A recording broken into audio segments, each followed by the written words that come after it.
نبینا بحبیب المصطفیٰ ومن علی المؤمنین بنبیہ المجتبیٰ الصلاۃ والسلام علی سید الانبیاء اما بعد فاعوذ باللہ من الشیطان الرجیم بسم اللہ الرحمن الرحیم انا لمدرکون کلا ان معی ربی سیہدین صدق اللہ مولانا العظیم وبلغنا رسولہ النبی الکریم الامین ونحن علی ذلک لمن الشاہدین والشاکرین والحمد للہ رب العالمین مولاي صلی وسلم دائما ابدا علی حبیبک خیر الخلق کلہم محمد سید الکونین والثقلین والفریقین من عرب ومن عجم۔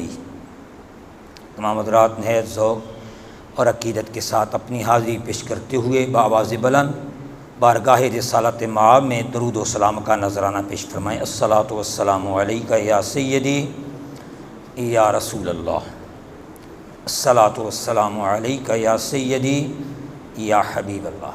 حضرات گرامی، جمعۃ المبارک کے ان با برکت لمحات میں نے جو آیت مبارکہ سے چند کلمات مقدسہ تلاوت کیے ہیں، ان کے حوالے سے آج حضور علیہ الصلاۃ والسلام کی شان شجاعت کے موضوع پر چند گزارشات پیش کروں گا۔ اللہ رب العزت ہمیں بھی حضور کی شجاعت میں سے کچھ رمق عطا فرمائے۔ اس پوری کائنات میں اور انسانیت میں جتنے بھی لوگ بہادر اور پہلوان اور جرأت مند ہیں اور طاقت والے ہیں، انسانوں میں اللہ نے سب سے زیادہ غیر انبیاء میں کو چھوڑ کر سب سے زیادہ اللہ نے جو شجاعت اور جرأت اور طاقت عطا فرمائی ہے وہ انبیاء کا گروہ ہے۔